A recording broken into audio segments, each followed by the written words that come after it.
tarde a todos.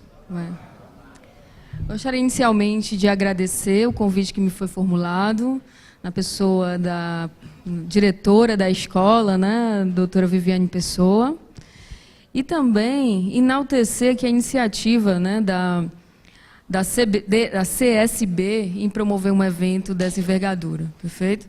Que na pessoa do Dr. Gerson Marques, também aqui me foi formulado um convite na Procuradoria do Trabalho, aqui do Ceará, somos colegas procuradores aqui, e que me trouxe um tema extremamente relevante para o Ministério Público do Trabalho, qual seja as ações coletivas pelos sindicatos, né? Porque é muito comum nós vermos e ouvirmos falar das ações coletivas propostas pelo Ministério Público do Trabalho. Perfeito? Mas é também do interesse do Ministério Público do Trabalho que as entidades sindicais, que também são legitimadas para grande parte dessas ações, que elas também possam propô-las em defesa do interesse dos seus representados, né? Então, quando fui preparar essa nossa fala de hoje, eu até conversei com o Dr. Gerson Marques a respeito de temas, né, que seriam de maior interesse das entidades sindicais, né, porque sei que aqui nem todos são operadores do direito, né, em que pese pela própria atuação saber alguns conceitos básicos de direito coletivo, perfeito? Mas também queria trazer uma palestra, uma exposição que atingisse, né, a todos dentro daquilo que melhor interessa ao resguardo dos direitos fundamentais dos trabalhadores. Perfeito? Então, vou trazer aqui alguns conceitos, obviamente, de natureza jurídica, já que nós estamos falando de ações judiciais, de instrumentos processuais, mas, de antemão, já deixo a plateia, né, extremamente à vontade para, se for o caso, interromper algum conceito jurídico que, né, não esteja bem esclarecido, que possa dificultar o entendimento técnico, procedimental do que vai ser explicado daqui para frente, ok? Então, fique à vontade, né, sobre essa questão. Então, foram sugeridos alguns tópicos principais para esse nosso debate. Primeiramente, o fenômeno da coletivização do processo, né? Entender em que momento essas ações surgiram dentro do direito brasileiro, o porquê, né, dessa necessidade de uma coletivização do processo, seria um primeiro tópico.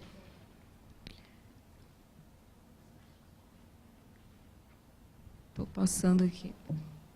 O segundo tópico, trazer o conceito, a distinção e as semelhanças, porventura existentes, entre interesses coletivos, individuais homogêneos e difusos, né, que muito se fala, mas por algum preciosismo ou outro, não se sabe efetivamente qual a distinção entre cada um, né, em que ou em quais direitos o sindicato pode defender, como ele pode atuar, se ele pode atuar em quaisquer dessas modalidades de direitos, etc. Um terceiro tópico, onde nós vamos falar das ações coletivas cabíveis na defesa dos direitos trabalhistas, né, quais são as modalidades dessas ações, também sempre com foco na legitimidade dos sindicatos para propô-las. Um quarto tópico, né, que aí também é de extremo interesse do próprio Ministério Público do Trabalho, como formular denúncias ao Ministério Público do Trabalho, né, e não só formular, mas como também ter uma atuação em cooperação com o Ministério Público do Trabalho na defesa desses interesses indisponíveis dos trabalhadores. Perfeito? Vamos tratar também dessa questão. Um quinto tópico que fala especificamente do papel dos sindicatos nessa tutela coletiva, né? Tanto na esfera extrajudicial como na esfera judicial. Um sexto tópico que fala da prova da violação coletiva a direitos sociais, né? A importância da prova, a natureza dessa prova, os meios de prova disponíveis, né? Para que eu leve ao judiciário a efetiva comprovação da violação aos interesses dos trabalhadores. A eficácia da sentença proferida em ações de natureza coletiva e jurisprudência. Perfeito? Como tem sido o entendimento dos tribunais, tanto regionais como o próprio Tribunal Superior do Trabalho e o Supremo Tribunal Federal, acerca das principais matérias envolvendo ações coletivas pelos sindicatos. Tá? Então, apenas aqui apresentando como vai se dar a organização das nossas matérias. Começando pelo primeiro tópico. Não sei se a letra ficou legível aí, mas enfim. Sociedade de massa. Justiça de massa com vistas à tutela de interesses, direitos de terceira geração ou dimensão. Né? Olha só, por que surgiu, então, no direito processual, a previsão de instrumentos de natureza coletiva? Ora, o instrumento está para o objeto, ou seja, quando eu falo de uma ação, de um instrumento, essa ação, esse instrumento, visa tornar efetivo um direito que foi violado. A partir do momento que a sociedade ela evolui para relações cada vez mais complexas, né, para relações massificadas, os instrumentos processuais têm que acompanhar essa evolução da sociedade, sob pena deles ficarem o quê? Deles não servirem mais para tudo, obsoletos, perfeito, deles não servirem mais para acompanhar essas transformações sociais. Né? Então, veja que o fenômeno da coletivização do processo, ele tenta, dentro das ondas renovatórias, nós falamos de acesso à justiça, ele tenta justamente se adequar o instrumento, processo, a essas transformações na sociedade. Né, aos fatos sociais, né, que estão em constante transformação. Perfeito? Então, para atingir a uma sociedade de massa, a uma sociedade onde a violação, muitas vezes, a um indivíduo é, ao mesmo tempo, a violação a todo um grupo ou difusamente a toda a sociedade, de forma indistinta, foi necessário criar instrumentos processuais que não se cingissem exclusivamente a um indivíduo, a uma reclamação trabalhista específica, aos interesses de um só empregado, por exemplo. Né? Nesse contexto, a gente consegue visualizar que o próprio direito do trabalho, dependendo da perspectiva que você dê a ele, ele tem uma natureza essencialmente de massa. Por que eu digo isso? Porque são direitos sociais por excelência. E se são direitos sociais, o destinatário jamais é um indivíduo em si mesmo considerado. Ou seja, um determinado empregado que eventualmente sofre um assédio moral na empresa, ele tem um direito violado, sem dúvida alguma. Ele pode buscar individualmente os seus direitos na justiça do trabalho, não temos dúvida sobre isso. Mas os senhores tenho certeza que sabem que todo e qualquer trabalhador, naquele ambiente de trabalho, que participou daquela situação, que ouviu falar daquela situação, também se sente penalizado por aquele assédio moral sofrido pelo colega. Não é verdade?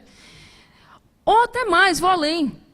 Se eu sei que um determinado empregador tem a prática de assediar moralmente os seus empregados, e um dia eu for contratada por aquele empregador, eu também tenho o direito de que aquele empregador zele pelo respeito aos direitos materiais e morais dos seus trabalhadores. Então, veja que um só exemplo, ele tem não só a esfera individual daquele empregado em si mesmo considerado, mas, de certa forma, de massa. Mas você perguntaria, mas tudo é em massa? Vou dar um exemplo aqui prático. Semana passada, aqui em Fortaleza, né, circulou, através das redes sociais, um episódio, né, infeliz, que ocorreu ali na Beira-Mar, em meio de uma manifestação, não sabem o que era ao certo, em que um guarda municipal agrediu uma até advogada, uma cidadã que foi lá reclamar uma questão de segurança, e ele deu um tapa na cara da mulher. Né? Enfim, isso circulou pelas redes sociais. Eu pergunto, somente ela é vítima dessa agressão? Então, vivemos numa sociedade de massa, entende o que eu estou falando? Todos nós nos sentimos, poxa, se for eu, cidadão, se chegar para o guarda municipal para reivindicar um direito meu e ser agredido fisicamente, Isso não me fere como cidadão, sem dúvida alguma, né? Então, quando a gente fala em sociedade de massa, era mais ou menos essa a conotação que eu gostaria de explicar. Vamos em frente. No direito processual, se fala muito, né, em acesso a uma ordem jurídica justa e efetiva. Se eu tenho transformações ocorrendo na sociedade, e se o instrumento processual não evolui a ponto de tornar efetiva a tutela desses direitos que, porventura, sejam violados, eu não vou ter uma ordem jurídica justa e efetiva. Daí a necessidade dos instrumentos processuais estarem, né, se coadunando com essa visão coletiva que as transformações, né, sociais vêm ocorrendo. Falei já da importância das ações coletivas, em especial para a tutela de direitos de natureza laboral, né, que são interesses transindividuais por natureza, né, ou seja, transcendem a esfera daquele indivíduo. É o meio ambiente de trabalho, né, seguro, que é de interesse de todos, né, é a saúde no trabalho, que é de interesse de todos. Enfim, é o direito às liberdades sindicais, que é do interesse de todos, e não só de quem representa o sindicato, e não só de quem é filiado ao sindicato, porque o sindicato, nós vamos ver, quando vai lá tutelar direitos de natureza difusa, coletiva, ele vai beneficiar todos daquela categoria, não é só quem é filiado ao sindicato, perfeito?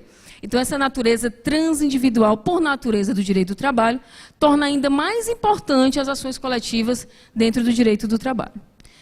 E aí eu fiz aqui uma transcrição, né, de um trecho muito interessante que eu retirei desse artigo científico, fica até aqui a sugestão de leitura, eu deixei aí na nota de rodapé, intitulado A Crise do Dissídio Individual e o Fenômeno da Coletivização do Processo.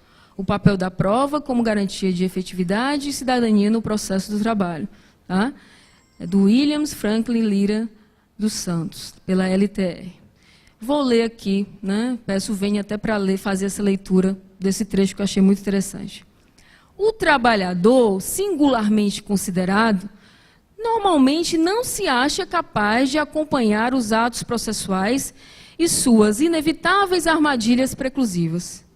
No processo coletivo, por bem da efetividade, os sujeitos legitimados para aforar ações coletivas, para ajuizar ações coletivas, na qualidade de representantes ideológicos da massa, da categoria, né, contam, em regra, com uma equipe jurídica qualificada e com recursos financeiros que, na dimensão do possível, permitem tornar equivalente o confronto com seus opositores, quase sempre litigantes habituais no plano processual. Né? O que eu quero dizer com essa frase? O que o autor quis dizer com essa frase? Meus colegas, acho que muitos aqui já estiveram na Justiça do Trabalho, numa audiência judicial. Né?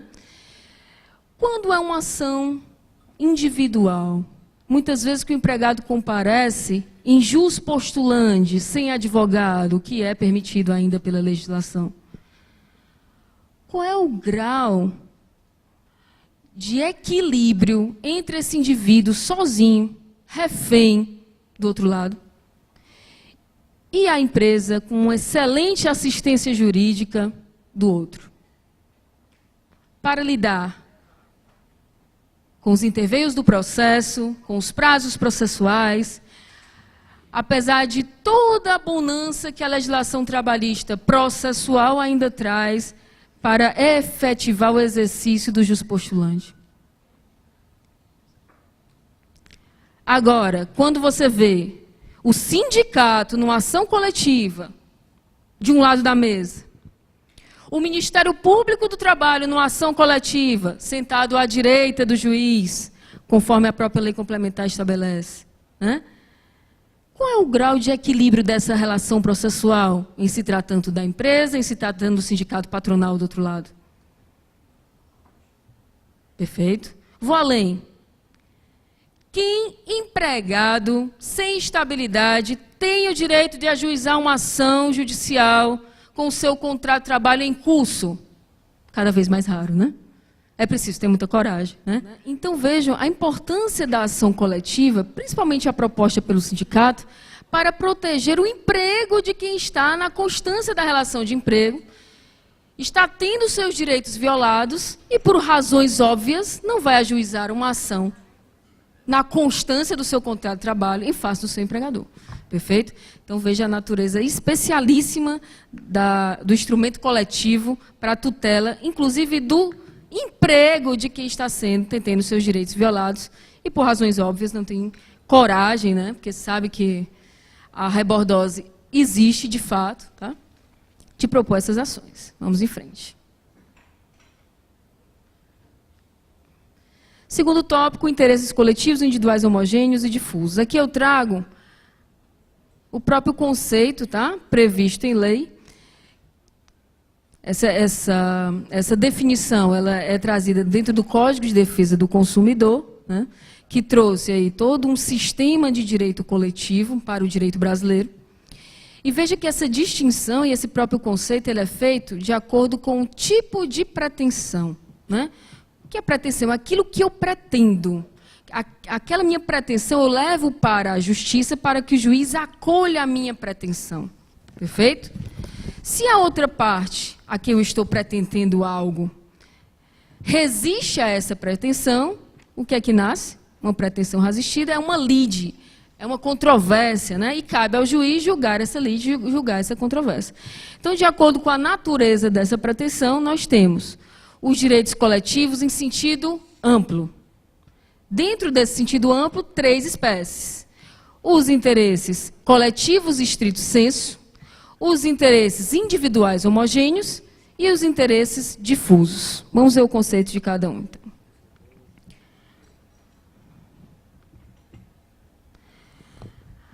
A defesa coletiva será exercida quando se tratar de interesses ou direitos difusos. São os mais amplos possíveis, gente. Tá? É aquele, a gente até brinca, é de todos e de ninguém ao mesmo tempo. Perfeito? Assim entendidos, para efeitos deste código, os transindividuais transcendem a esfera de um indivíduo em si mesmo considerado. De natureza indivisível, não tenho como dizer, 10% é seu, 20% é seu, a metade desse direito é seu, a metade é sua, não. Tem natureza indivisível. E de que sejam titulares pessoas indeterminadas, porém ligadas por uma circunstância de fato. Perfeito? Difusamente, porém ligadas por uma circunstância de fato. Interesses ou direitos coletivos. Aqui, coletivos em sentido estrito. Assim entendidos, para efeitos deste código, os transindividuais também transcendem a esfera do indivíduo, de natureza também indivisível, de que seja titular grupo, categoria ou classe de pessoas ligadas entre si ou com a parte contrária por uma relação jurídica base. Alguma semelhança com os sindicatos? Toda, né? Toda. São direitos daquela categoria representada por um determinado sindicato. Qual a relação jurídica existente entre eles e o empregador? Relação de emprego, perfeito, isso eles têm em comum, né? Entre eles e o sindicato, é necessária uma associação? A representação, né? O sindicato os representa como categoria, perfeito? Então, aquilo que o sindicato perseguir na esfera coletiva vai beneficiar a todo aquele grupo, a toda aquela categoria, ok? E os interesses ou direitos individuais homogêneos, assim entendidos os decorrentes de origem comum. Esses, na verdade, a doutrina diz que são coletivos assim por acidente. Essa expressão que se utiliza. Ou seja, eles são individuais, mas por ter a mesma origem, a origem comum, eles também podem ser tutelados de forma coletiva. Perfeito? Isso vai ficar mais claro nos exemplos, tá? É apenas o conceito legal que a gente precisa trabalhar. Vamos em frente. Opa. Exemplos práticos. Assédio moral, eu citei agora há pouco, né? Sobre também que a gente teve uma excelente palestra aqui do colega Clóvis, não foi? Sobre assédio moral, tá certo? Aqui não podemos esquecer também do assédio político, cada vez mais comum, acredito que tenha sido também, né, objeto de análise aqui. E meio ambiente de trabalho. Vamos imaginar um exemplo envolvendo o meio ambiente de trabalho, a gente consiga classificar aí se existe um direito individual homogêneo, coletivo, Vou dar um exemplo aqui, vamos lá. Insalubridade. Adicional. É difuso, todos têm direito? De forma indistinta? Não. Perfeito. Pode ser coletivo estrito sensu, não pode, dependendo da categoria. E pode ser individual homogêneo. Vai depender da pretensão, ou seja, do que eu estou pretendendo na minha ação judicial. Perfeito? Ok? Outro exemplo envolvendo o meio ambiente de trabalho. Agora eu vou para o difuso, para vocês verem. Observância de determinadas NRs para determinada categoria. Normas regulamentadoras, né, do Ministério do Trabalho e Emprego. Perfeito. E aí o que acontece? Via de regra, o próprio Ministério Público do Trabalho tem diversas atuações para tutelar difusamente o meio ambiente de trabalho saudável, rígido, de uma determinada empresa. Mas o sindicato poderia fazê-lo? Poderia, mesmo sendo um direito até difuso? Sim ou não? Sem dúvida alguma. Há legitimação também concorrente, né, da própria entidade sindical para propor ação na tutela do meio ambiente de trabalho seguro. Perfeito? Não discriminação.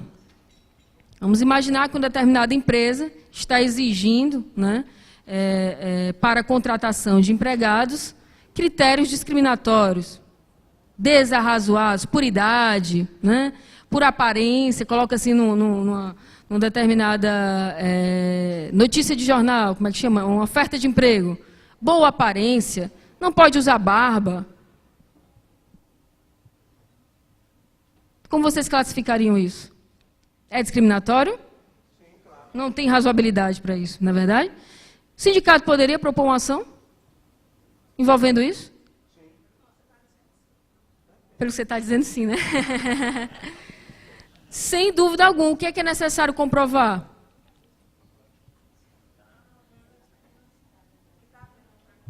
Perfeito, que isso vai trazer prejuízo para a categoria que vocês representam, sem dúvida alguma, até de forma difusa.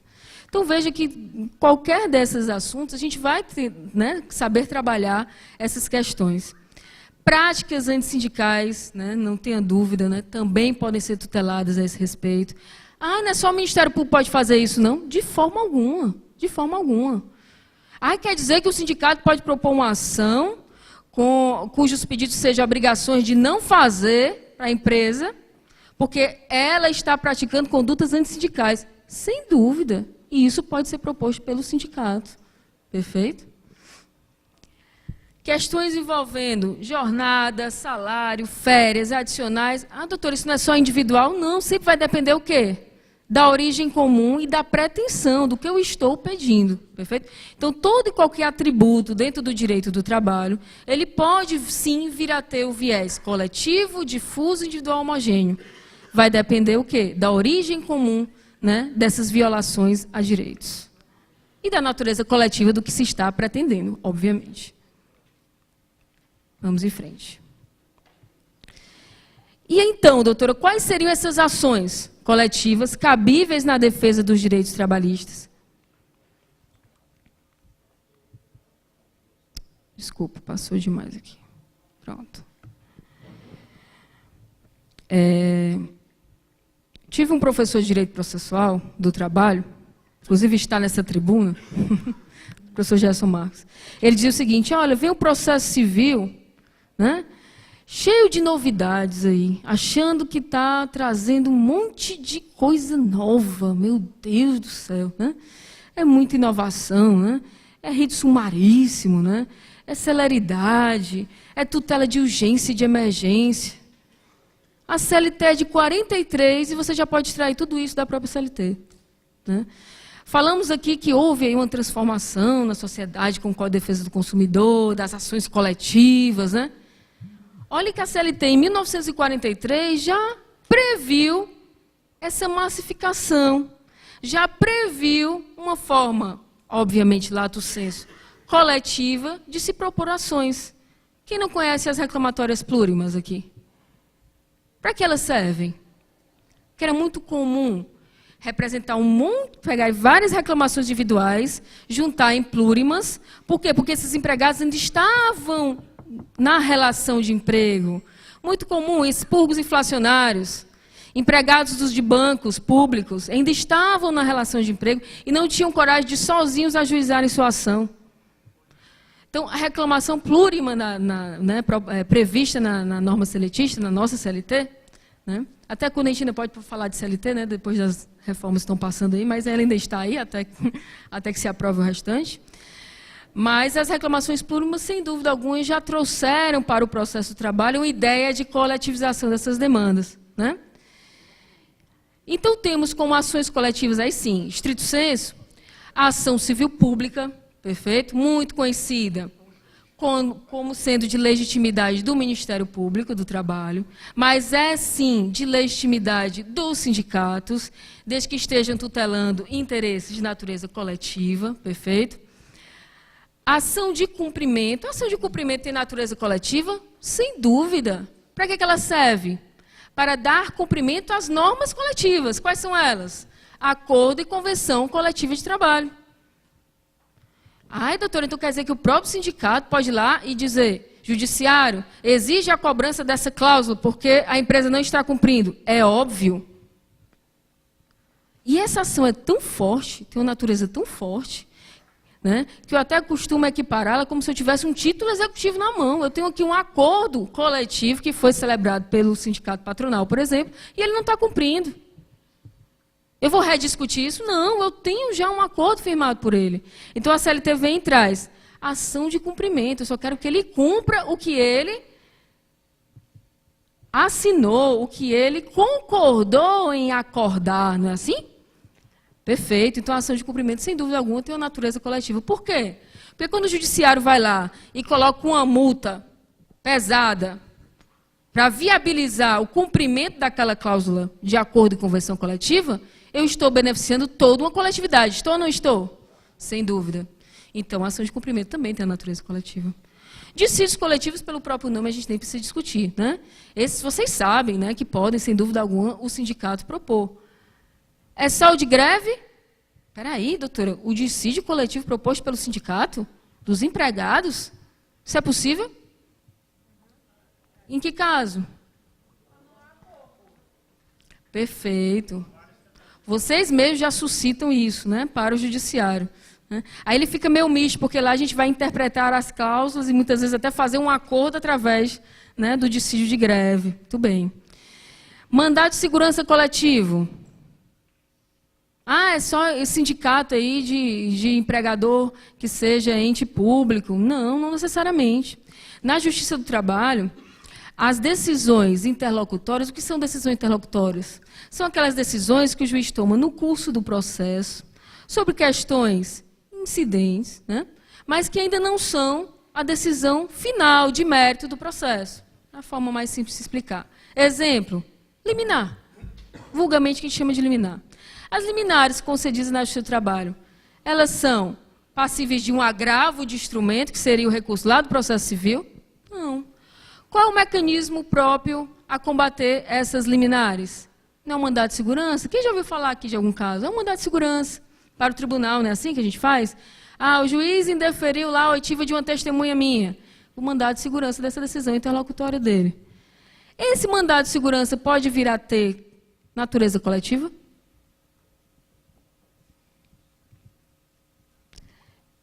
Todo e qualquer instrumento processual poderá tê-lo, desde que a pretensão que eu estou pretendendo seja de natureza coletiva. Perfeito?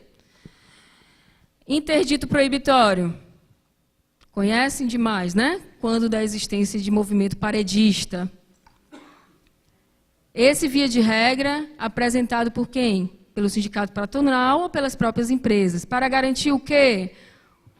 Direito de propriedade, de posse, né? Ele tem conotação coletiva?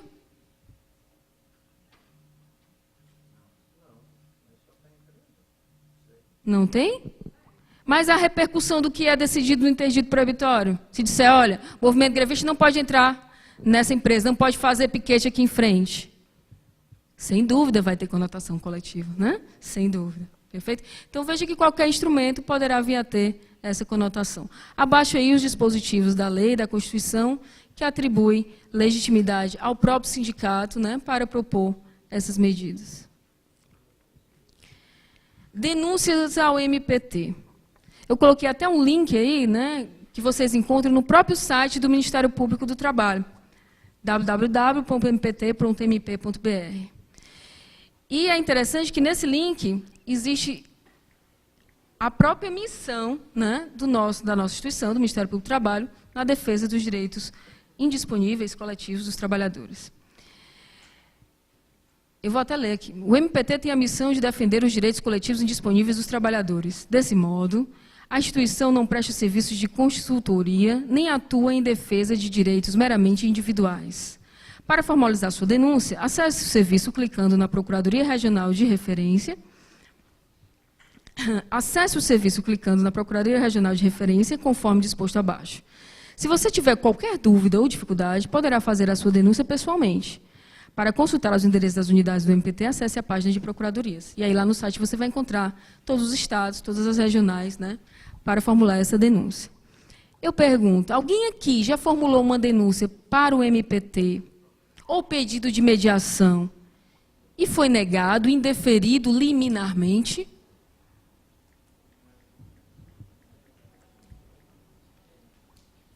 Infelizmente, isso ainda é comum. Tá? Em que casos? E aí eu vou aqui externar de forma muito contundente para vocês. Se for um direito meramente individual, o Ministério Público não tem atribuição para atuar. Então, olha a importância da prova da extensão coletiva desse direito. Perfeito? Se for o descumprimento de uma cláusula de acordo ou convenção coletiva de trabalho, isso é papel do sindicato, gente, ajuizar o quê? Acabei de ensinar, ação de cumprimento. Se existe uma ação específica, prevista dentro da CLT, que dá à entidade sindical todo esse poder de somente pedir ao judiciário que faça cumprir aquela cláusula, por que eu vou fazer uma denúncia ao MPT? O MPT não tem atribuição para ajuizar a ação de cumprimento. Quem tem é quem formulou a cláusula, né, convencionada. Perfeito? Muito bem. De todo modo, eu gostaria de enfatizar muito aqui um trabalho que até na Procuradoria da 7ª Região, por meio da Conales, né, e do próprio Dr. Gesso, tem surtido um excelente resultado, que são as mediações. Né? Os pedidos de mediação podem e devem ser formulados perante o Ministério Público do Trabalho, perfeito? Que pode auxiliar as partes a chegar a um consenso, evitando, assim, movimentos paredistas, facilitando a entabulação de acordos e convenções coletivas. Então, nesse sentido, muitas vezes, o sindicato está um pouco receoso, ou está tendo muita relutância das empresas na formulação de acordos coletivos de trabalho, e ele formula um pedido de mediação, e o Ministério Público do Trabalho vai auxiliar nesse entendimento. Tá? Então, saibam também dessa possibilidade. Papel dos sindicatos.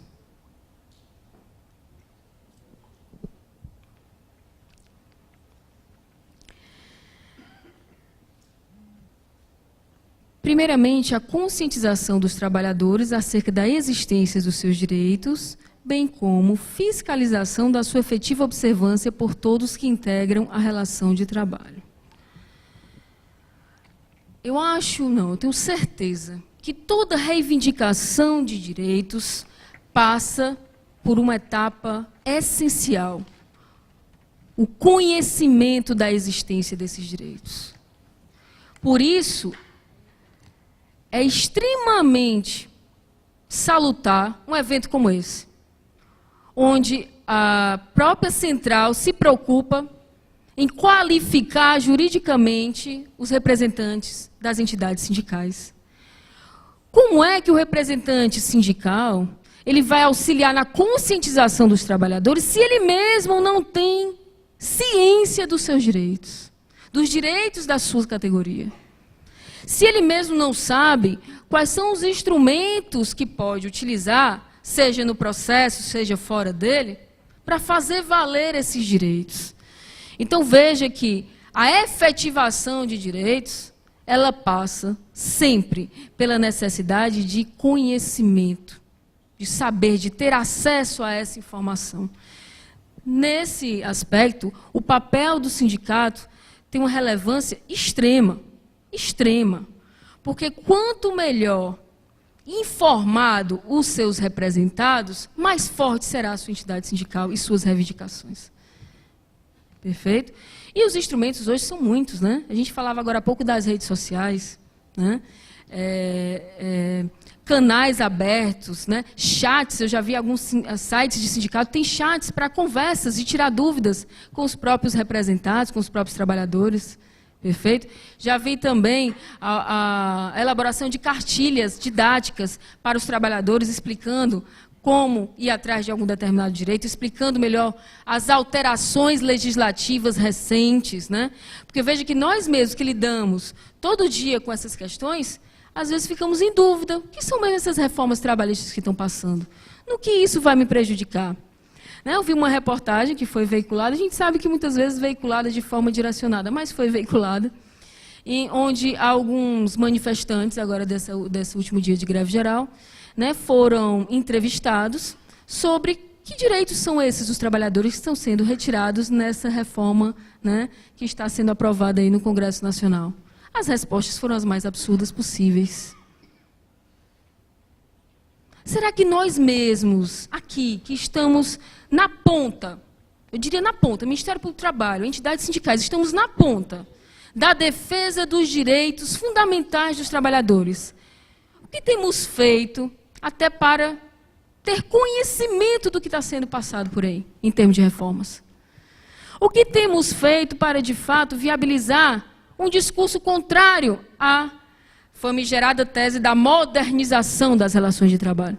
O que temos feito? Qual o nosso papel nesse sentido? Vou além. O que temos feito em termos de dar conhecimento à massa de trabalhadores acerca do que efetivamente está sendo retirado deles? Então, às vezes, eu vejo uma apatia muito grande na sociedade a esse respeito. Eu tenho assistido assim, com enorme frustração a aprovação de diversos projetos de lei, e eu tenho certeza, sem medo de errar, que a grande parte da massa, principalmente prejudicada por essas reformas, não se sabe o que está acontecendo, sequer o que está efetivamente acontecendo. Então,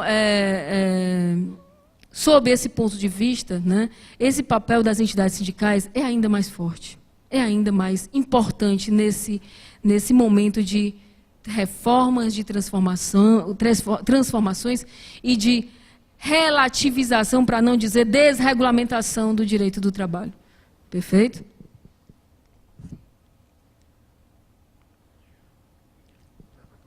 Pois não.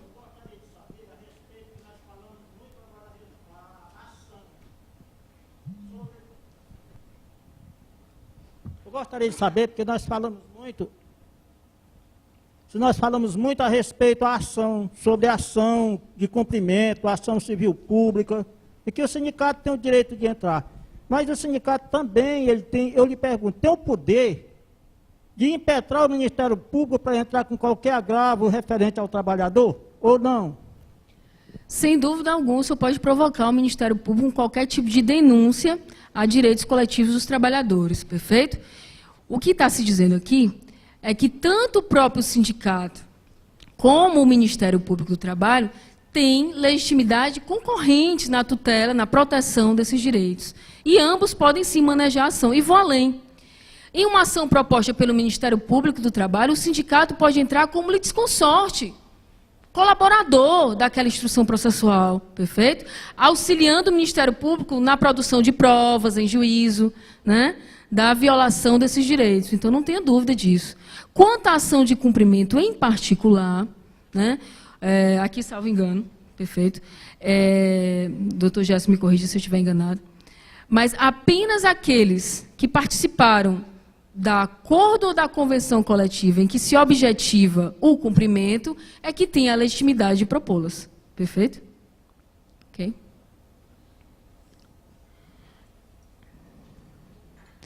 Continuando, mais alguma pergunta? Perfeito.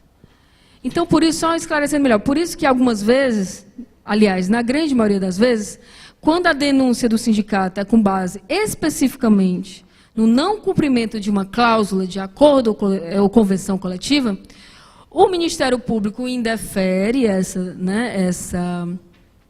denúncia, porque diz que o sindicato tem a legitimidade de propor a ação de cumprimento. Perfeito? Somente nesse aspecto. Vamos em frente. A atuação extrajudicial e judicial na tutela dos interesses coletivos de seus representados. Né? A atuação extrajudicial, falamos aqui já da mediação. Existe algum outro mecanismo extrajudicial de solução de controvérsias? Alguém que não seja mediação? A arbitragem. Ela é permitida no direito brasileiro, o direito do trabalho? Sim, no direito coletivo do trabalho. E quem pode atuar como árbitro? Doutor Gerson, quem pode? O próprio Ministério Público do Trabalho, gente. Né? Eu estou há 6 anos dentro da Procuradoria. Eu nunca vi um pedido de arbitragem lá. Eu nunca recebi um pedido de arbitragem. Doutor Gerson, eu acredito que já tenha feito alguma arbitragem. Né? Mas é plenamente possível, sim. A nossa lei complementar nos atribui, né, nos traz como atribuição também a arbitragem. Né? Pois não.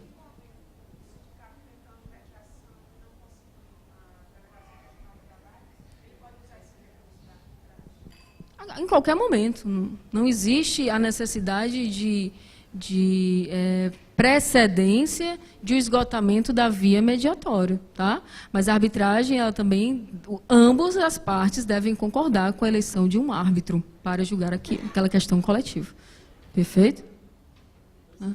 Infelizmente, a arbitragem no direito coletivo não é de uso muito comum aqui no direito brasileiro, então existem muitas dúvidas. Né? Até a própria lei que nós temos, ela é mais voltada ao direito privado, né? Privado por excelência. Quando a gente trata de questões de direito do trabalho, muitas das vezes a gente esbarra em direitos indisponíveis, na verdade. E, obviamente, que se tratando de arbitragem, a gente não poderia tratar de direitos indisponíveis. Tá? Então, essa é a dificuldade maior do uso desse mecanismo de solução extrajudicial de conflitos. Mas ele, sim, é possível dentro do direito do trabalho. Tá? Coletivo. Vamos em frente. Instrumentos judiciais de solução de controvérsias. A gente volta, né? Como substituto processual, através da reclamação plurimal, ação civil pública, ação civil coletiva. Qual a diferença entre ação civil pública e ação civil coletiva? Né? Eu, particularmente, acolho a doutrina que não faz uma distinção específica entre ação civil pública e ação civil coletiva. Porém, alguns doutrinadores entendem que, se for para tutela de direitos individuais homogêneos, o nome desta ação deveria ser ação civil coletiva. É mais uma discussão a título de nomenclatura do que, na prática, né, do próprio instrumento processual, que na prática acaba sendo o mesmo. Perfeito? Então, como a gente viu, a ação civil pública ela se volta à defesa de todo tipo de direito coletivo lato sensu, inclusive direito individual homogêneo. Mandado de segurança coletiva, interdito proibitório, mandado de injunção coletivo. Opa, mandado de injunção coletivo, o que é isso? É possível? O mandado de injunção é uma ação constitucional, certo? Que visa resguardar, né, o destinatário daquele direito da omissão do legislativo. Como assim? Em alguns dispositivos constitucionais, o Constituinte diz o seguinte, olha, você tem direito a isso desde que seja regulamentado por lei, não é assim? Alguns direitos que são previstos, principalmente para os trabalhadores, são, né, carentes de uma legislação que regulamente a matéria? Perfeito. E se o legislador não legislar? Aí é previsto um instrumento, uma ação constitucional chamada de mandado de injunção, né, para declarar a omissão do legislativo e para quem adota a teoria que a gente chama de concretista, para dar uma solução concreta, até que o legislador legisle. Né? Esse ponto não é tão pacífico, nem mesmo no Supremo Tribunal Federal. Porém, nós tivemos um precedente muito importante, né, da possibilidade de mandar de injunção de forma coletiva, né, que foi aquele, acho que salvo engano, é o mandado de injunção número 712, salvo engano, o número é esse, que tratou do direito de greve do servidor público. Foi até um mandado de junção ajuizado por sindicato dos servidores públicos, né? E aí, no processo de relatoria do ministro Gilmar Mendes, foi decidido o seguinte: olha, o direito de greve para servidor público depende de previsão legal, né? A Constituição deu o direito, mas é o seguinte, olha, para você exercer o direito, é necessário que o legislador legisle sobre a matéria. Legislou? Até hoje, não. Vou deixar essa categoria sem exercer o direito fundamental de greve? Não seria razoável por omissão do Legislativo. E aí veio o Supremo Tribunal Federal e disse, olha, vamos declarar, sim, existe uma omissão legislativa. Vamos dar um prazo para o Legislativo legislar, né? Mas até lá, vamos dar uma solução concreta. E qual foi a solução concreta dada pelo Supremo, neste caso? Alguém lembra? Perfeito.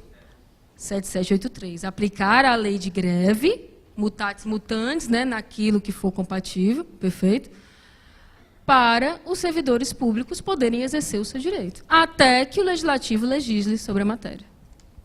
Sindicato que propôs essa ação. Conotação coletiva? Nenhuma dúvida. Vocês têm dúvida? Nenhuma dúvida. A pretensão deduzida em juízo pelo sindicato tinha natureza coletiva? Sem dúvida alguma. Então, por que não classificá-lo como um mandado de junção de natureza coletiva? Ok? Pois não?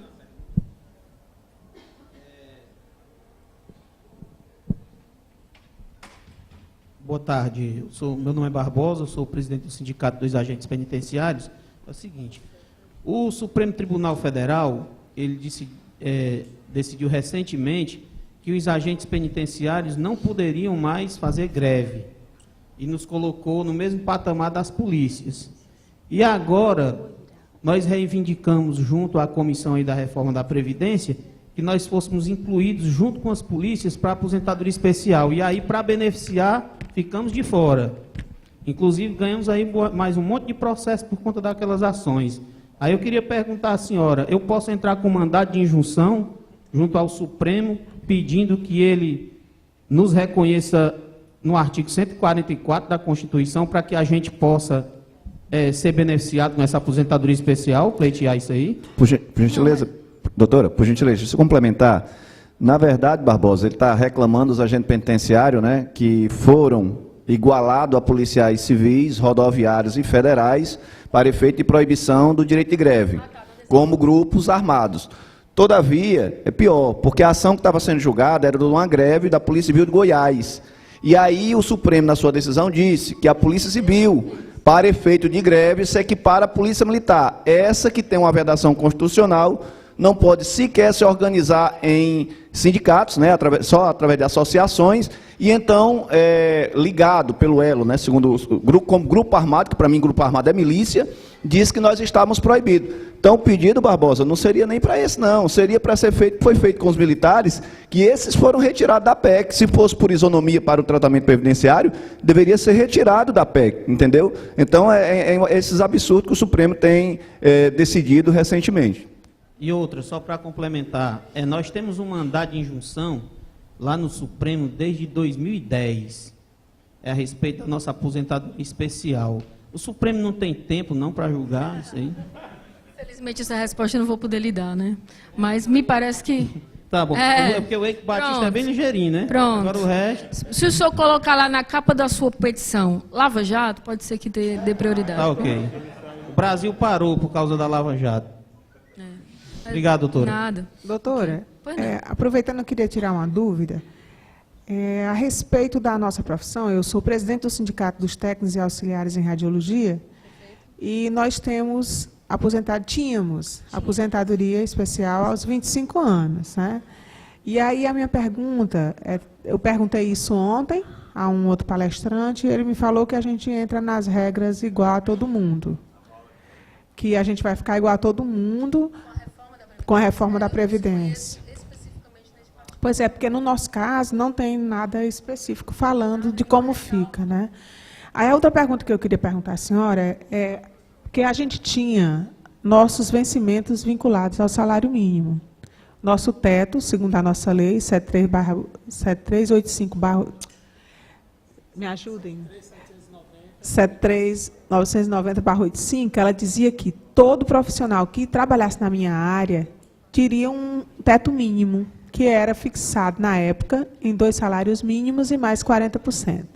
Como a gente sabe que o artigo 16 é inconstitucional, que não pode estar vinculado a salário mínimo, em caráter liminar, foi julgado pelo Supremo que nós não teríamos mais direito, em 2011, e que, a partir daquele momento, nossos vencimentos teriam que ser baseados pelo IPCA do ano.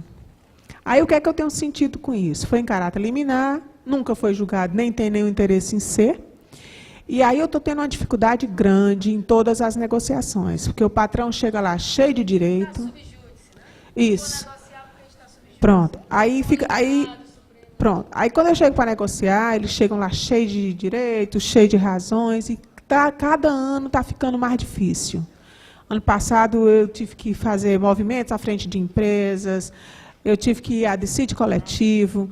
Então, foi tudo cruel. E aí, o que eu pergunto à senhora, nesse caso, dessa dificuldade que eu estou tendo, eu poderia entrar com esse mandato de injunção? Não é o caso específico. Não é o caso específico. Talvez seja o caso específico de o sindicato pensar numa propositura legislativa de uma lei específica que venha trazer o piso salarial da categoria. A mudança é legislativa, né? Ok? Perfeito. Então, a gente também tentou isso através de audiência pública, tentando sensibilizar articulação política, nossos políticos, mas também está difícil por essa via. Imagina a dificuldade. Aí a gente não precisa nem comentar, né? Vamos em frente. Ações rescisórias. Elas podem também, de acordo com a sua pretensão, ter natureza de massa, natureza coletiva. O sindicato pode propor ação rescisória? Sem dúvida alguma, imagine uma lide simulada, cuja denúncia chega para o sindicato. Vai lá, empregado, você finge que reclama, eu, empregador, finjo que faço o acordo. Nós homologamos. Você pede aí para executar esse acordo, eu nomeio aqui um bem meu, que na verdade depois você me devolve. Quem já viu esse tipo de artimanha? O sindicato pode propor ação rescisória? Pode ou não pode?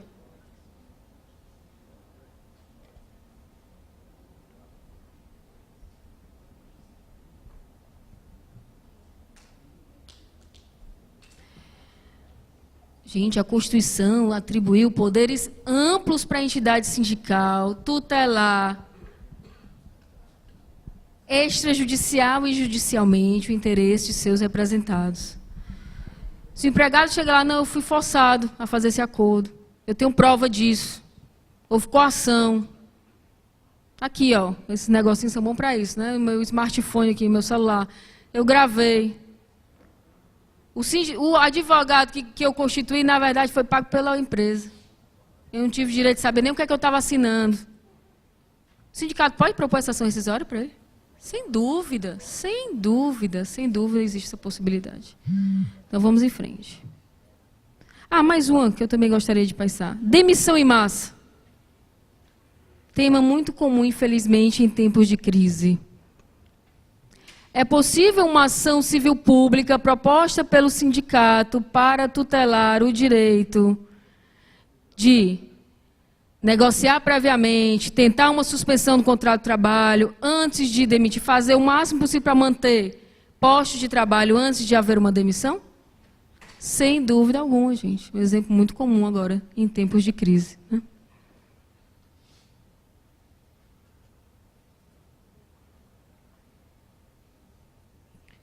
Vamos ao próximo tópico. Prova da violação coletiva a direitos sociais.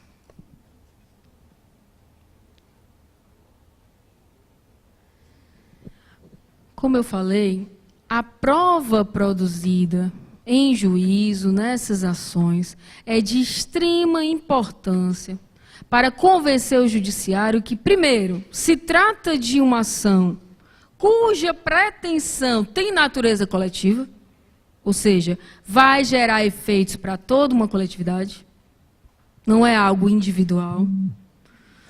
O que atrai, sim, a legitimidade, quer do Ministério Público, quer do próprio sindicato, dependendo da ação, né?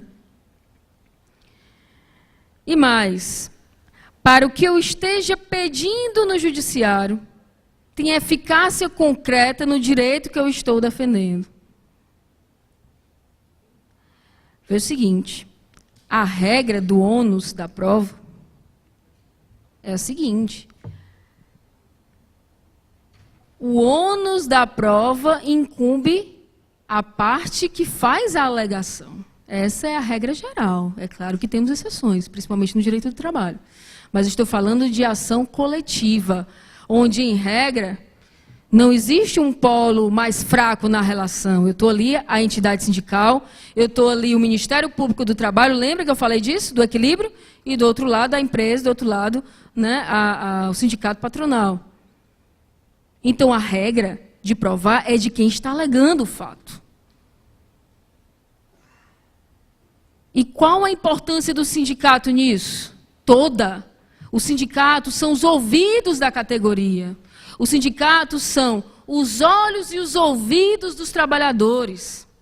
É ele que está, desculpa a expressão, no chão de fábrica. É ele que está vendo o que está acontecendo no dia a dia. Essa proximidade com os fatos, muitas das vezes, o Ministério Público do Trabalho não tem. Ele pede auxílio ao sindicato na hora de provar. Perfeito? Então, como é que eu quero que o judiciário me dê uma decisão que vai valer para todos, que vai beneficiar a todos, se eu não provo que, de fato, está havendo uma violação a esses direitos? E que essa violação tem um caráter que vai muito além de um indivíduo só considerado, que vai muito além dos interesses pessoais dos dirigentes sindicais, que, de fato, é um interesse, né, de toda aquela categoria que o sindicato representa. Então, os meios de provar isso, é óbvio que são os meios em direito admitidos. Todo meio de prova lícito, né, que foi colhido licitamente, é válido como prova. Mas quem, via de regra, tem acesso a essas provas são os sindicatos, né? Porque quando o trabalhador está ali, tolhido, né, dos seus direitos, ele vai procurar a ouvidoria da empresa ou o sindicato, aquele representante, aquele diretor que ele confia. Ele vai procurar, anonimamente até, né, porque sabe que será resguardado a sua identidade, o colega que o representa no sindicato. Perfeito? Então, peguei alguns casos, lembro bem, envolvendo assédio moral, que é de difícil prova, né? É muito difícil você provar assédio moral judicialmente. Isso é muito difícil. Primeiro porque o judiciário, em regra, dá um valor à prova anônima que não é um valor tão forte como o Ministério Público dá, né, nas suas investigações. Então, eu já peguei alguns casos que foi o sindicato que socorreu o Ministério Público, como litisconsórcio ativo, chamou empregados, ex-empregados da empresa que tinham coragem de falar, pronunciaram os seus testemunhos judicialmente, e aí sim o judiciário se convenceu de que aquilo era algo coletivo, grave, e que demandaria não só uma tutela coletiva, mas também uma sanção coletiva. E aí é outro ponto que eu gostaria de destacar. Não se esqueçam que todo e qualquer dano a direitos coletivos gera também uma necessidade de indenização de perspectiva também coletiva. É o chamado dano moral coletivo. Aí o sindicato pode pedir, não só pode, como deve. Em toda ação de natureza coletiva, é cabível sim um pedido de indenização por danos morais coletivos. Perfeito? Pois não.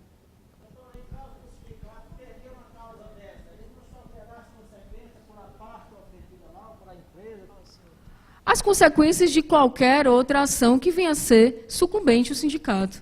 Perfeito? Toda e qualquer ação. Tá? Tá? É um risco que todos, né, que todos corremos quando acionamos o judiciário. Perfeito? Quer dizer que essa parte aí, ele pode sofrer as consequências de pagar com danos morais ou alguma indenização? Não, entenda. Assim? Pedir indenização contra a empresa por danos morais coletivos. Em caso de uma perca de qualquer causa de trabalho, ou seja, desse caso aí, ou em qualquer outra, o sindicato não sofrerá as consequências por parte dessa empresa? Não. Que consequências? Consequências processuais normais de qualquer sucumbência, de qualquer ação judicial, mas não no sentido que eu acho que o senhor está me perguntando.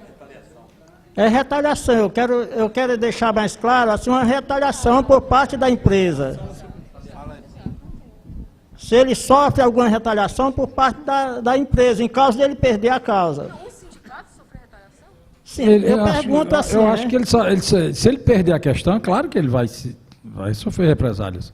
Mas se ele entrou com ação bem fundamentada, não tem motivo para perder. Agora ele entrou sem segurança jurídica nenhuma, com certeza ele vai perder. E possível até a litigância de má-fé, né, que é uma das punições processuais por isso. Mas eu não acredito que nenhuma entidade sindical que se preze vai acionar o judiciário levianamente, né? E eu entendo, talvez o seu questionamento seja o seguinte: não seria melhor deixar isso na mão do Ministério Público, né? Então talvez seja essa.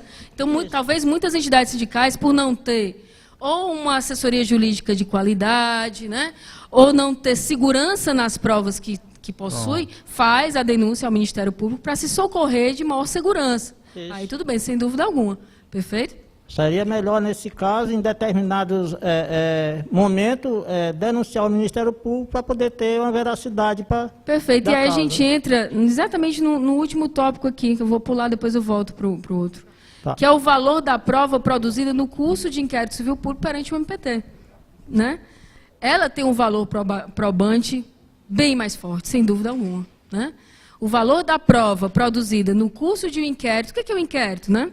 Quando se faz uma denúncia perante o Ministério Público do Trabalho, e o Ministério Público entende que é caso de sua atribuição, ele vai instaurar um inquérito civil, né, público, ou seja, para apurar melhor esses fatos, e, munido de provas, propor ou um termo de ajuste de conduta, perfeito, para a empresa ou para a entidade investigada, ou, se for o caso, ajuizar uma ação civil pública.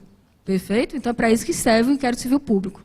Então, veja que a prova que é produzida no bojo, né, no curso de um inquérito civil público, ele tem um valor muito maior quando aferido pelo Poder Judiciário, né, posteriormente numa ação civil pública, não tenha dúvida disso. É uma prova produzida dentro de um instrumento público, cujo destinatário é um procurador do trabalho, perfeito, também com fé pública em tudo aquilo que faz, né, e por uma entidade cujo propósito maior é a fiscalização da lei, perfeito? Então, daí essa força maior da prova produzida no bojo de um inquérito civil público. Tá? Então, muitas das vezes o sindicato faz isso, não está muito seguro ou não tem uma assessoria jurídica qualificada, e aí ele faz essa denúncia ao Ministério Público do Trabalho, uma vez acolhida, em forma de colaboração, ele ajuda a instruir esse inquérito civil, e o Ministério Público propõe a ação civil pública, e muitas vezes o sindicato pede para atuar como litisconsorte ativo, né, dessa ação civil pública. Eu já fiz muitos casos semelhantes a esse. Ok? Muito comum em sindicatos menores também, né, que não gozam de uma estrutura jurídica maior. Perfeito?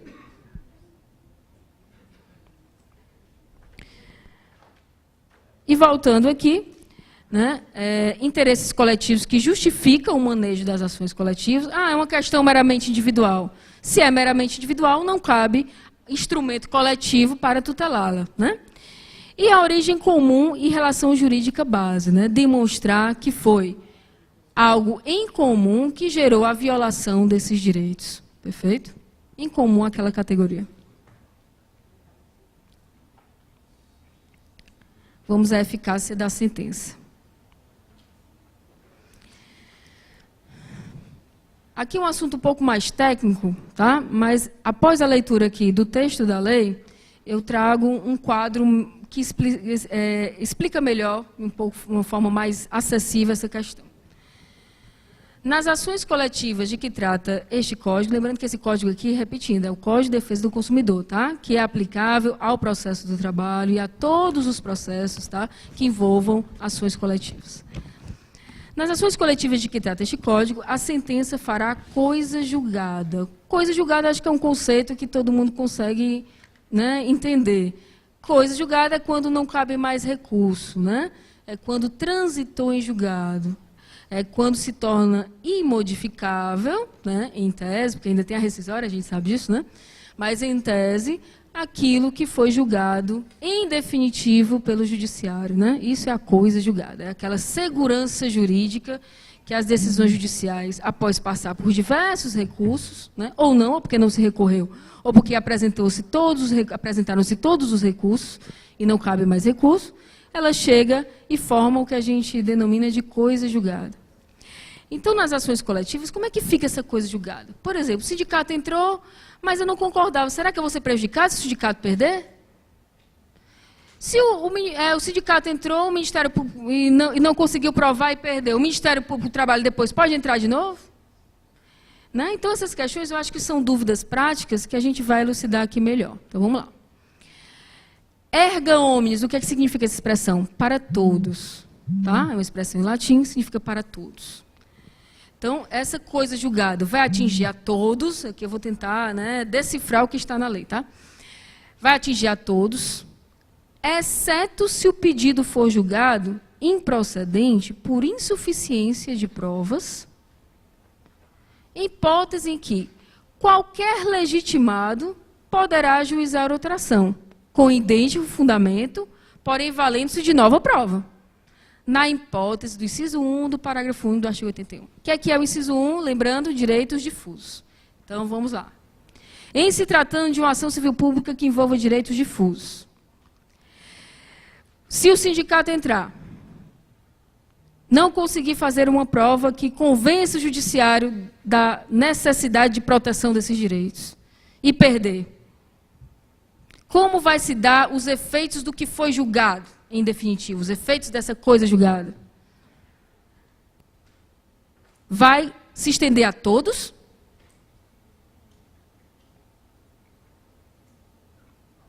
Não, porque está aí a exceção, ó, exceto, né, se o pedido for julgado improcedente por insuficiência de provas. E aí poderia, nesse caso, o MPT propor uma nova ação, se valendo de novas provas para tutelar o mesmo direito? Sim, sem dúvida alguma. É o que o legislador, né, protege. Perfeito? Então, veja que a lógica é, se for bom para todo mundo, eu vou aplicar para todos. Se eu não conseguir, por meio da ação coletiva, proteger o direito de todo mundo, porque eu não consegui provar, isso também não vai prejudicar ninguém.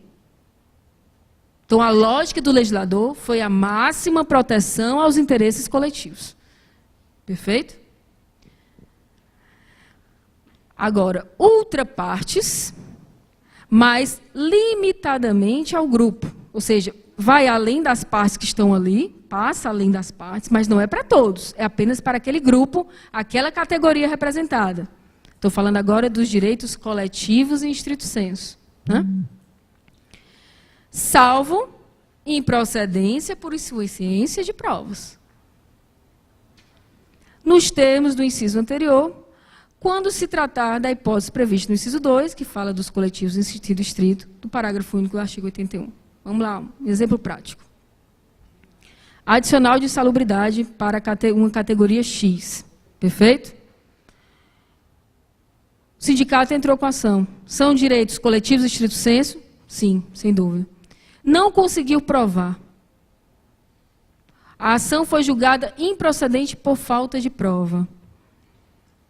Vai atingir aquele trabalhador específico que quer entrar com a ação dele, reclamação trabalhista individual, para tutelar o seu direito ao adicional de salubridade? Sim ou não? Não. Lá ele pode, numa nova perícia, conseguir comprovar? E o Ministério Público do Trabalho poderia, numa nova ação coletiva, tutelar esse direito, munido de novas provas, um novo laudo de que teve acesso, por exemplo, feito pelo médico do trabalho da Procuradoria, que foi lá, visitou o local de trabalho e, através de uma perícia, determinou a existência da insalubridade. Então, veja que a intenção do legislador foi essa, né? Eu só vou aplicar essa coisa julgada para todos, ou para aquela categoria, no caso, né, difuso para todos, para a categoria no direito coletivo estrito sensu, se for julgado procedente. Se for julgado improcedente, calma lá, foi por falta de prova, então eu vou oportunizar que a categoria, através de outro legitimado, ou que qualquer que seja individualmente, tutele o seu direito. Ok? Pois não.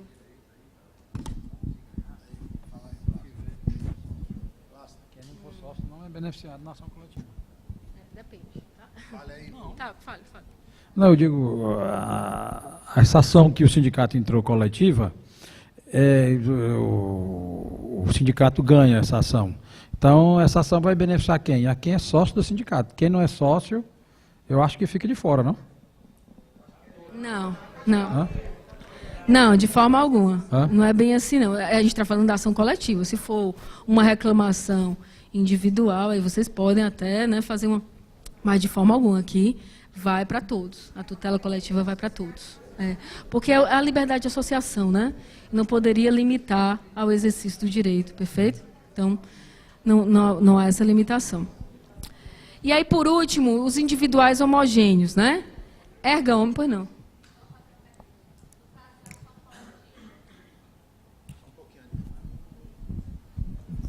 Companheira Anira, do Sindagre. Na realidade, são 2 questionamentos. Por exemplo, se eu entro de forma individual, né, ainda não tinha carta sindical, eu entrei de forma individual, vamos botar, por exemplo, uma insalubridade, e o juiz decretou improcedente por outro motivo que não fosse falta de provas, ou perder um prazo, ou algum outro motivo que não fosse específico. Aí, por exemplo, no caso, o sindicato entrando e sendo procedente na ação do sindicato, a pessoa poderia ser beneficiada ou não? Ou ela não? Porque a gente vai lidar aí com a questão processual. Né? Foi a sua coisa julgada que se formou antes. Se a sua coisa julgada se formou antes, eu não teria como uma coisa julgada posterior coletiva suplantá-la. É muito delicado. Né? E no caso da ação coletiva, né? Eu não vou ter que, como sindicato, colocar no processo o rol daquelas pessoas que são beneficiadas pelo entendimento, ou não? Dependendo da natureza do direito, né, obviamente, mas pelo entendimento do Supremo Tribunal Federal, não é necessário o rol. Não é necessário. Apenas por ocasião da liquidação dessa sentença, na execução, é que a senhora precisaria delimitar quem são, né, os detentores especificamente de cada direito. Por exemplo, alguma coisa envolvendo horas extras. Não é verdade? Aí eu vou precisar identificar pessoalmente quanto é devido para cada um, passivo, né, principalmente. Tá? Então, esse rol de beneficiados vai ser ele não é um execução. Requisito para a propositura da ação. Mas não. Na execução ele seria necessário até para viabilizar, né, a execução do que foi julgado. Tá certo?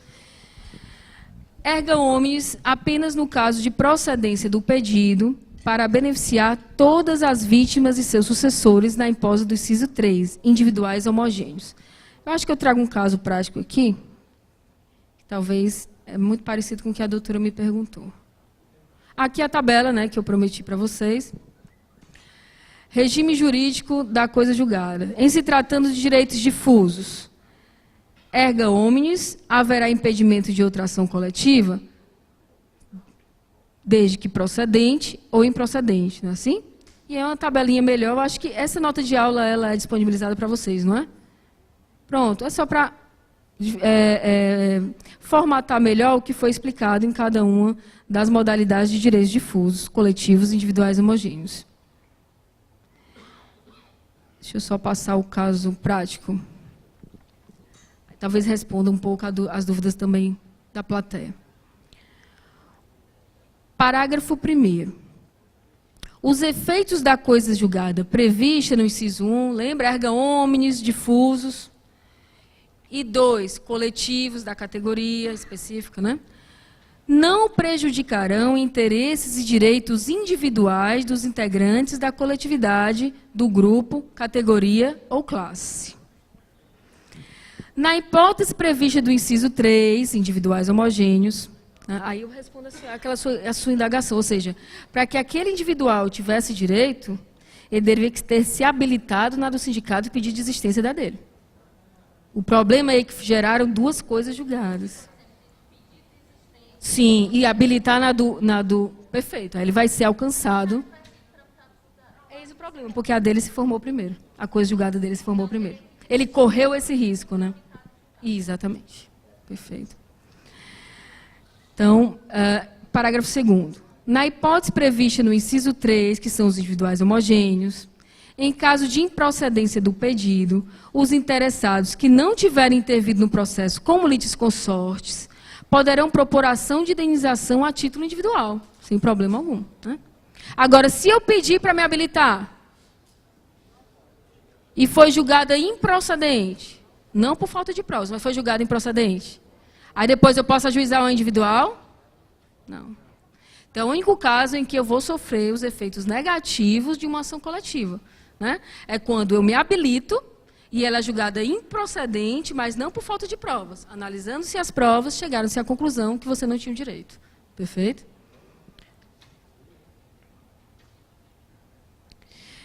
Então, os efeitos da coisa julgada de que cuida o artigo 16, combinado com o artigo 13 da Lei 7347, que é a Lei da Ação Civil Pública, não prejudicarão as ações de indenização por danos pessoalmente sofridos, propostas individualmente ou na forma prevista neste Código, mas, se procedente o pedido, beneficiarão as vítimas e seus sucessores, que poderão proceder à liquidação e à execução nos termos do artigo 96 e 99, ok? Então, é somente por ocasião da liquidação que vai ser necessário, né, se identificar as vítimas, né, do direito tutelado. O inciso 3 do artigo 103 prevê que a sentença fará coisa julgada somente no caso de procedência do pedido. Lembram disso, né? O que aconteceria no caso de improcedência? Não haveria formação de coisa julgada material nesse caso? A coisa julgada seria apenas entre as partes? Aí vamos ver o que a doutrina responde quanto a essa dúvida. Resolve-se o problema com uma interpretação conjugada do parágrafo 2º do mesmo artigo. Se esse dispositivo ressalva aos interessados que não tiverem intervido no processo como litisconsortes a possibilidade de propor a sua ação individual, é porque, a contrário senso, aqueles interessados que intervieram aceitando a convocação do edital a que se refere ao artigo 94 são atingidos pela coisa julgada inter partes. É o que eu falei. Se eu me habilitar no processo, eu vou ser atingido pela improcedência também. Perfeito?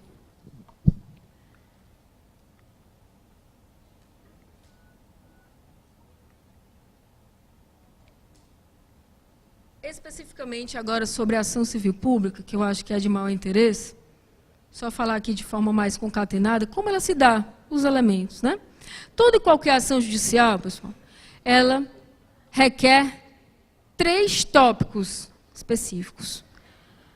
A narrativa dos fatos, que é a dialética do próprio direito, né? A narrativa dos fatos, o direito que fundamenta esses fatos e o pedido formulado ao judiciário. Perfeito? Fatos, direito e pedido. Em se tratando de ação civil pública proposta por sindicato, além do que eu já coloquei aqui, que é a extrema importância das provas que vocês vão levar ao judiciário, é importante trazer um tópico dentro do direito, esse é o primeiro que deve vir, depois de que você narra os fatos, acerca da legitimidade da entidade sindical para estar propondo aquela ação. Então, veja, você vai narrar os fatos, dizendo que são de origem comum, com repercussões coletivas, perfeito? Que está trazendo prejuízos aos direitos fundamentais daquela categoria que vocês representam. E quando você for narrar o direito, antes de dizer, não, eu estou falando de salubridade, eu vou citar as normas da Convenção, eu vou citar as normas da Constituição, antes disso, vocês devem abrir um tópico só para tratar da legitimidade da entidade sindical para propor aquela ação. Perfeito? Então, o que é que a lei da ação civil pública ela traz como requisito? Faz-se necessário que a associação seja legalmente constituída há pelo menos 1 ano e que inclua entre seus fins institucionais a defesa dos direitos e interesses que visa proteger. Essa segunda parte, além da Constituição de um ano, é chamada pela doutrina de pertinência temática. E eu acho que o sindicato é que melhor prova isso daqui em termos de tutela de direitos de natureza trabalhista. Não tem muita dificuldade de provar, né, que o sindicato existe para defender os direitos sociais dos seus representados. Perfeito? O parágrafo 1º do artigo 82 do Código de Defesa do Consumidor e o parágrafo 4º do artigo 5º da Lei da Ação Civil Pública dispõem que o requisito da pré-constituição, esse de um ano, a pelo menos um ano, pode ser dispensado pelo juiz quando haja manifesto interesse social evidenciado pela dimensão ou característica do dano, ou pela relevância do bem jurídico a ser protegido. Então, veja que até o requisito mais rigoroso trazido pela lei, que é a Constituição há pelo menos um ano, pode ser relativizado pelo juiz, dada a importância da natureza do que está sendo tutelado naquela ação. Perfeito? Quanto aos fins institucionais do sindicato, certamente envolve a defesa dos interesses e direitos coletivos individuais da categoria, como um todo, né? Porque o artigo 8º, inciso 3 da Constituição Federal e o artigo 513-A da própria CLT assim dispõe.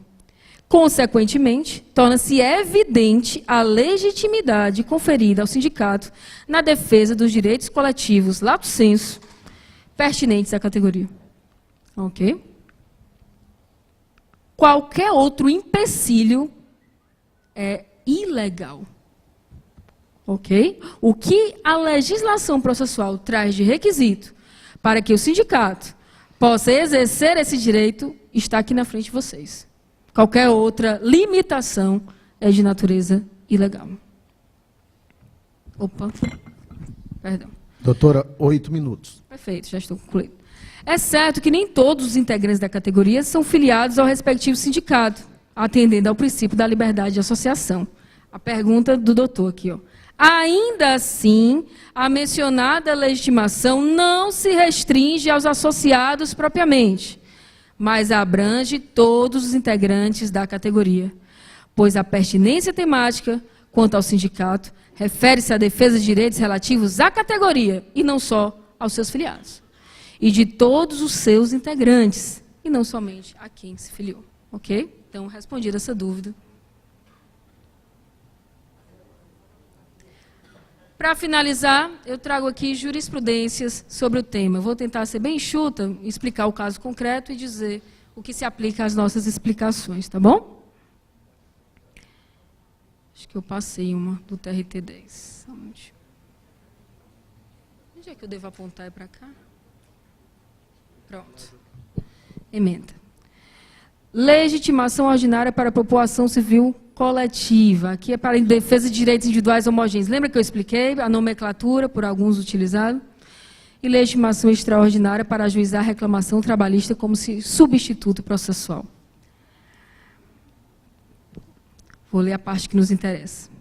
De acordo com a ordem jurídica vigente, a legitimidade para a defesa dos direitos e interesses individuais homogêneos, coletivos e difusos de matriz trabalhista foi conferida em termos exclusivos a entes jurídicos determinados. Nesse cenário, para que a defesa coletiva de interesses reputados homogêneos seja realizada de forma válida e eficaz, deve o autor da ação que a defesa coletiva de interesses reputados homogêneos, né, expor com clareza e exaustividade na petição inicial os contornos fáticos necessários à identificação da origem comum da pretensão que pretende ver tutelada. Lembra que eu falei da importância de comprovar que isso é, de fato, um direito de natureza coletiva. Ok? Isso é um precedente do TRT da 10ª região. Aí ele continua.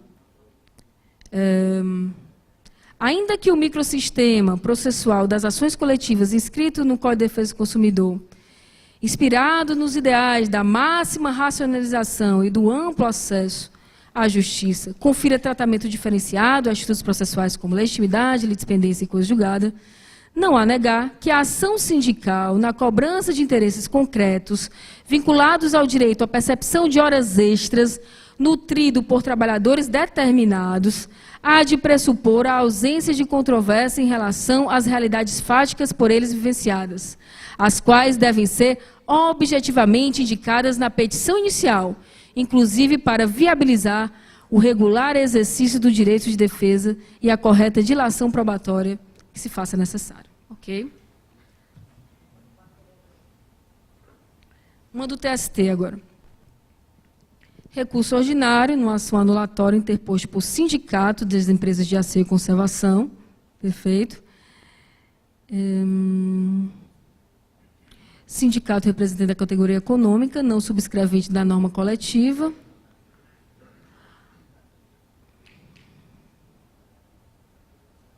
Conforme dispõe... Deixa eu ver o trecho específico.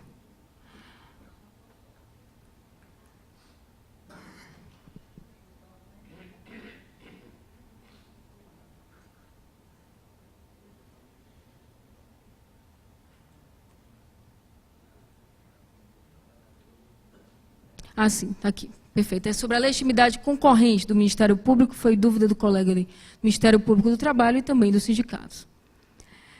Em relação à ação anulatória, a Lei Complementar 75, seu artigo 83, incumbiu ao Ministério Público do Trabalho a legitimação para, no âmbito da Justiça do Trabalho, propor as ações cabíveis para a declaração da nulidade de cláusula e convenção coletiva de trabalho, dispondo que o interesse jurídico inerente a esta ação será identificado no caso da norma coletiva. Aí ele vai mais além. A despeito de a lei conferir ao MPT a legitimidade para propor a ação anulatória de instrumento coletivo autônomo, a jurisprudência desta Corte entende que tal legitimidade não é exclusiva do MPT, cabendo ao sindicato ou às empresas signatárias do instrumento apontado como inválido a defesa dos interesses coletivos da categoria. Ok? Então, é possível também o sindicato propor uma ação anulatória de cláusula ou convenção coletiva de trabalho, sem dúvida. Essa legitimação não é exclusiva do Ministério Público do Trabalho, conforme a jurisprudência do TST. E, por fim, uma decisão emblemática do Supremo que dá essa amplitude, né, aos poderes atribuídos constitucionalmente pelo sindicato para a defesa dos interesses dos trabalhadores, né? Não requerendo, como a doutora me perguntou agora há pouco, né, qualquer outro requisito, senão aquele amplamente atribuído pela Constituição. Vamos lá. Sindicato, artigo 8º, inciso 3 da Constituição, legitimidade. O artigo 8º, inciso 3 da Constituição Federal estabelece a legitimidade extraordinária dos sindicatos para defender em juízo os direitos e interesses coletivos ou individuais dos integrantes da categoria que representam. Essa legitimidade extraordinária é ampla, abrangendo a liquidação e execução dos créditos reconhecidos aos trabalhadores. Por se tratar de típica hipótese de substituição processual, é desnecessária qualquer autorização dos substituídos. Viu, doutora? Como a senhora perguntou. Perfeito? Então, é um precedente até muito utilizado, ainda hoje, tá, do Supremo Tribunal Federal, do ministro Carlos Veloso. Pois não. Um momento. Mediante essa legitimidade que o sindicato tem de propor ação, a gente encontra dificuldade nos tribunais, porque eu tentei entrar com ação previdenciária em defesa de um trabalhador que o INSS negou o benefício dele na Justiça Federal, e lá é muito difícil. Toda vez que a gente propôs, levei o documento, protocolei, e foi muita conversa e terminaram. Eles mesmos fizeram, entraram com a ação, mas não quiseram permitir que o sindicato defendesse o seu trabalhador como manda a lei. Porque eu queria que o sindicato acompanhasse, na hora da audiência, a defesa do seu trabalhador. E isso não está passando. Não foi oportunizado, né? Engraçado, a Justiça Federal, a Justiça do Trabalho também é uma Justiça Federal, mas especializada, né? A Justiça Federal comum, vamos chamar assim, ela é uma justiça extremamente técnica. Ela não é uma justiça preparada para lidar com as relações trabalhistas como a própria Justiça do Trabalho, que nasceu, né, até de representação classista, tem todo um histórico de saber lidar com o conflito entre categorias, entre classes, perfeito? Então, há sim uma dificuldade maior de litigar perante a Justiça Federal Comum, que tem precedentes extremamente técnicos e cujos magistrados também têm essa feição, têm essa formação mais técnica.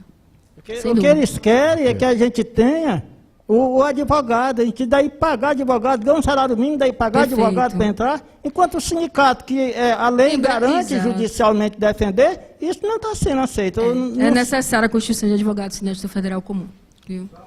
Então, aonde Sim. fica a lei nesse caso, doutora? Aonde está ficando a lei se é necessário advogado? Se a lei diz que o sindicato pode defender judicialmente e administrativamente? Perfeito, mas na via do jus postulante das partes, né, isso só se aplica à Justiça do Trabalho e ainda até às instâncias ordinárias. Né? Esse é o entendimento dos tribunais. Então, para você constituir uma ação em searas outras que não seja a Justiça do Trabalho, é necessário sim a constituição de um advogado. É o entendimento. Há uma mitigação, sem dúvida alguma, dessa, né, ampla. É o entendimento da Justiça do Trabalho como justiça que fere a lei. A lei diz que eu defendo judicialmente, então por que eu não defender em qualquer esfera? Então está ferindo É a ampla, lei. mas não tanto, né? Eu preciso de um advogado para me defender na Justiça Comum. Doutor Arthur São Coelho. questões diferentes, legitimidade e capacidade postulatória, tá? Doutor Arthur Coelho.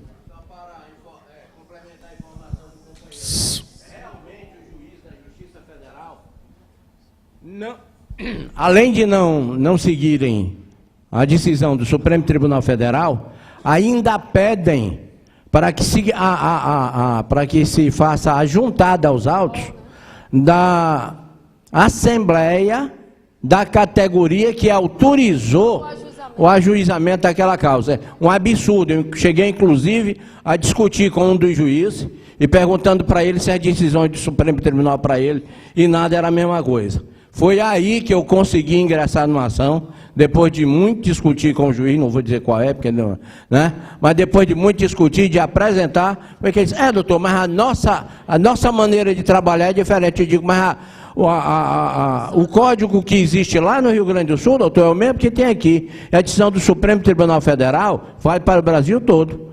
E eu disse para ele que ia tomar as medidas. Aí foi que ele aceitou. Mas a Justiça Federal, os magistrados, realmente são chatérrimos. E acham que são danos do mundo e não são. Comigo não tem essa, doutor. Deus levou. Doutor Jasso? Pois não, doutor Jasso. Com licença, professora Juliana. Queria só complementar a pergunta ali do colega lá de trás, só fazer um esclarecimento a mais. São Manel.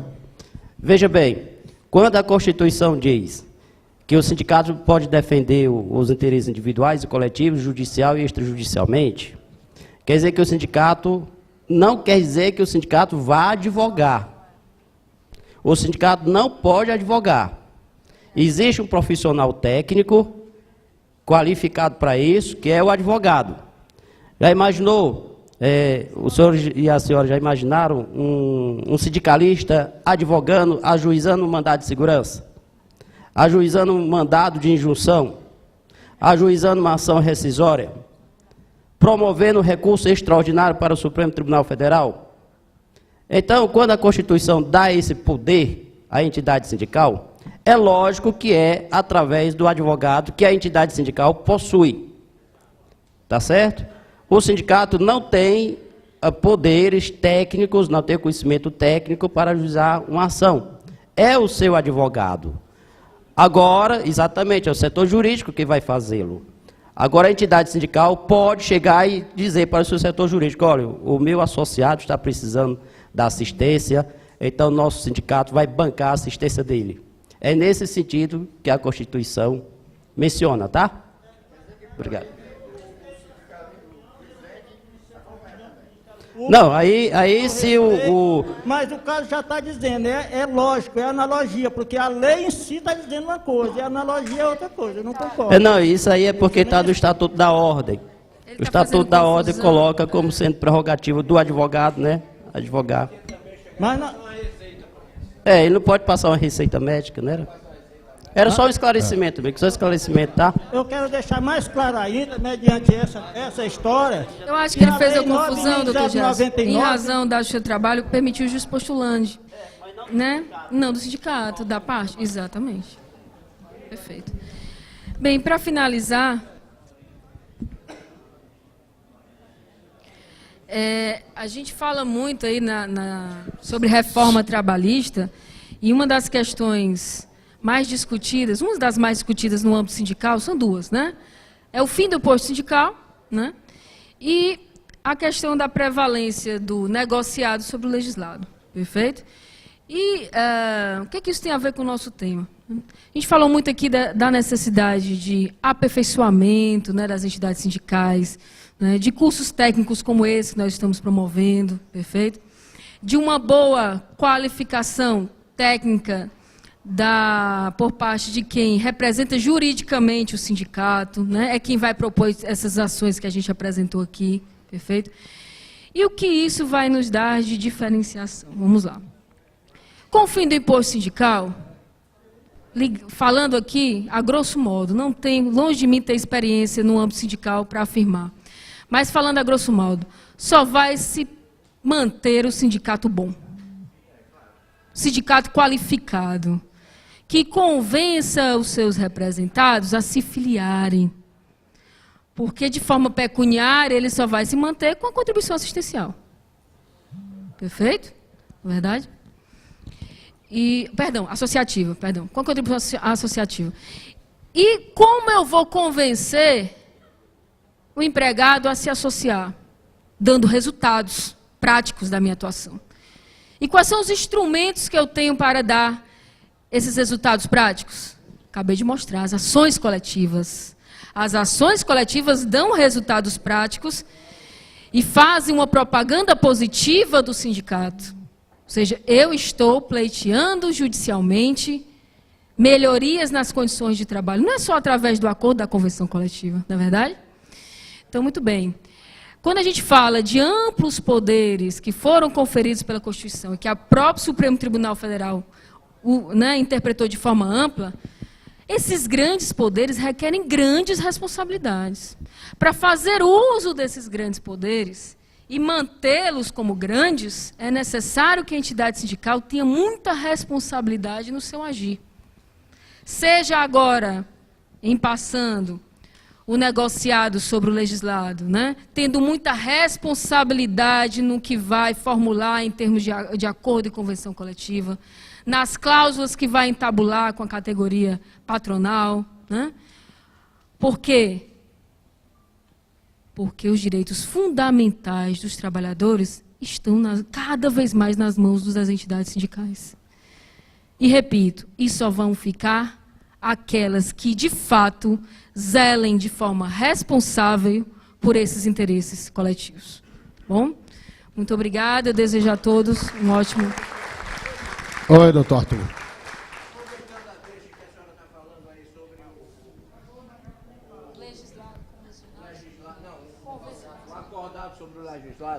Estava conversando com o companheiro Clóvis lá no escritório, que ele foi lá e nós fomos bater papo. Exatamente sobre isso.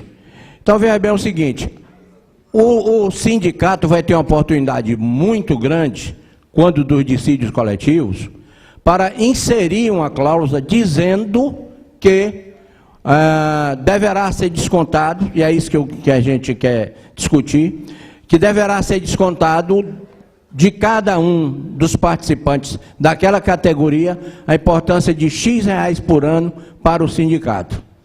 Tá certo? Não vai valer, não vai valer o que está, né, no acordado por cima do legislado. A pergunta aí é o seguinte, que eu tenho um entendimento, queria ver aqui com todos os companheiros. É se na hora que o sindicato fizer isso constar do termo do dissídio coletivo, toda a categoria, mesmo que não queira pagar o sindicato, vai ficar obrigado àquele desconto ou vai ter que pessoalmente solicitar que seja retirado o nome dele ou que não seja descontado? Note-se que remanescem duas coisas, apesar de todas as alterações. Primeiro, a legitimidade do Ministério Público do Trabalho de propor uma ação anulatória de acordo, de cláusula de acordo com a convenção. E outra, mais importante, essa cláusula não pode contrariar a Constituição. Então, vai se discutir o quê? A natureza desse tributo que está se incluindo e o que a Constituição traz como requisito para a criação de um tributo. Se eu fosse atuar numa situação como essa, perfeito, eu iria investigar primeiro a natureza jurídica do que está sendo cobrado. E a possibilidade que acolhida à liberdade de associação, tudo isso que eu estou falando está na Constituição, claro, certo? Liberdade de associação e as questões que envolvem a natureza jurídica dos tributos, é passível, sim, de anulação uma cláusula como essa. Perfeito? Então, qualquer cláusula que venha a ser entabulada, ainda que passe, que eu acredito que vai passar, tem tudo, infelizmente ou felizmente, tende a passar. Perfeito. Venha a ser entabulada dessa forma, remanesce a possibilidade de sua discussão, sob o ponto de vista constitucional, principalmente. Perfeito? Então, volta à questão da responsabilidade. Cláusulas razoáveis, dando o máximo de possibilidade, de adesão a elas ou não, a categoria. Perfeito? Devemos lembrar do princípio da solidariedade, sem dúvida alguma, presente na entidade sindical, para evitar que essas cláusulas venham a ser nulas, anuladas, passíveis de nulidade. E lembre-se que tem um MPT aqui atento à natureza dessas cláusulas também. Perfeito? Eu acho que nós devemos aqui só deixar um recado para os políticos. Se ajudar a passar, não volta para lá. É isso que nós devemos levar, é isso que nós devemos espalhar para todo mundo. Se ajudar a passar, não volta para lá. E nós vamos ter que levar isso para as nossas bases, para os nossos associados, para que nós realmente tenhamos uma força. Agora eu não vou medir não, contra esses vagabundos que estão aí tirando o direito do trabalhador. Não são mais do que traidores e vagabundos da categoria que mais o colocou lá. Porque quem coloca esses vagabundos lá somos nós. E cabe a nós, com o direito do voto, com aquilo que nós temos de mais sagrado, tirar eles de lá. Só assim eles vão aprender. Bom, queria agradecer a doutora Juliana Sombra pela sua palestra, pelos esclarecimentos. Foi de uma importância muito grande o debate conduzido pela senhora aqui no nosso congresso. Uma salva de palmas para a doutora.